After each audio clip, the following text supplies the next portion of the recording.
അധ്യായം 18. നമ്മുടെ ഇന്നലകളിൽ പല വിധത്തിലുള്ള അവഗണനകളും നേരിട്ടവരായിരിക്കും നമ്മിൽ പലരും. നമ്മൾ ഇന്നും മനസ്സിൽ മറക്കാതെ കൊണ്ടു നടക്കുന്നതിൽ പലതും നമുക്കുണ്ടായ അവഗണനയായിരിക്കും.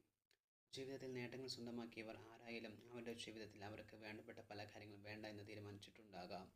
കുറച്ച് നാളത്തേക്ക് കുറച്ച് കാര്യങ്ങൾ അവഗണിക്കാൻ നമ്മൾ പഠിക്കേണ്ടിയിരിക്കുന്നു. നാളെ നമ്മൾക്ക് അതൊക്കെ ഒരു ഉൾക്കരുത്ത് നൽകും. നമ്മുടെ മനസ്സിൽ കാണുന്ന ലക്ഷ്യങ്ങൾക്കായി മാത്രം പരിശ്രമിക്കുക. നമ്മുടെ ലക്ഷ്യങ്ങളെ തടസ്സപ്പെടുത്തുന്ന എല്ലാ കാര്യങ്ങളും നമ്മൾ അവഗണിക്കുക. ഇന്നിൻ്റെ സന്തോഷം വെടിഞ്ഞാലും നാളെ നമ്മുടെ ജീവിതങ്ങളിൽ സന്തോഷം ഉണ്ടാകണമെങ്കിൽ പല കാര്യങ്ങളും അവഗണിച്ചേ പറ്റൂ. നമ്മൾക്ക് ഉപകാരമാകുന്ന കാര്യങ്ങളിൽ കൂടുതൽ ശ്രദ്ധ ചെലുത്തുക. എത്രയൊക്കെ സന്തോഷം കിട്ടുമെന്നറിയാലും നമ്മുടെ ഭാവിയിലെ സന്തോഷങ്ങളെ ഇല്ലാതെയാക്കുന്ന കാര്യങ്ങൾ ചെയ്യാതിരിക്കുക.